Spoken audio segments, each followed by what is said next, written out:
ক্রেতা সেজে দোকান থেকে টাকা চুরি করে নিয়ে পালিয়ে যাওয়ার সময় শনিবার সন্ধ্যা 6:30 নাগাদ বিশালগড় ব্রিজ চমুনিতে আটক এক চোর মাথা ন্যাড়া করে তুলে দেয় পুলিশের হাতে। জানা যায় বিশালগড় ননি শ্রী গ্রিপ হাউসে কাস্টমার সেজে দোকানে এসে দোকান মালিকের কাছে ঠান্ডা পানীয় চায় এবং দোকানের মালিক ঠান্ডা পানীয় দেওয়ার পথে ক্যাশ বাক্স থেকে টাকা চুরি করে নিয়ে পালিয়ে যাওয়ার পথে আটক চরিলাম এলাকার এক কুখ্যাত চোর। চোরকে আটক করে মাথা ন্যাড়া করে খবর দেয় থানায়। পুলিশ এসে ব্যবসায়ীদের হাতে আটক চোরকে উদ্ধার করে নিজ দায়িত্বে থানায় নিয়ে যায়। ঘটনায় জানান দোকান মালিক। আরে একটা আয়া আমার একটা কোকোকোলা ছিল আমি 750 কোকোকোলা তাই করতাম 700 গেছি আজকে আগে আয়া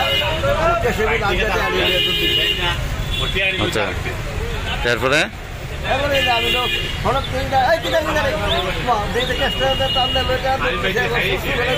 সামনে গিয়ে বাচ্চা দেখছি তখন দৌড়ে গিয়ে ব্যাগ জায়গা দোষছি। আচ্ছা তারপর কি হয়েছে? তেয়ারি হয়েছে তার লগে কত টাকা নিছে মোটামুটি? 425 টাকা। আর একটা সত্যি ছাপলা দিয়ে ফেলাইছে দিগুলো। এই দোকানটার নাম কি তা? এই দোকানের নাম কি তা? আমার বললাম নলিসি গিফট হাউস। হ্যাঁ নলিসি গিফট হাউস। ননিসি গিফট হাউস। এটা কোন জায়গা দোকানটা? দোকানটা কোন জায়গাতে? কোন জায়গাতে এটা? বিশালগড় চমুনি। এরপর কি পুলিশে লয়ে গেছে রে? আবার দেখলাম একটা মাথা চুলাই টুলাই দিছে নাকি তাই না?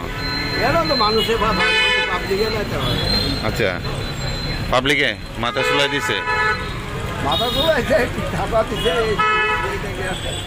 পুলিশ লয়ে গেছে অনেক, পুলিশে লয়ে গেছে। আপনার নাম কি? আমার নাম দীপক রঞ্জন হ্যাঁ দীপক রঞ্জন সাহা।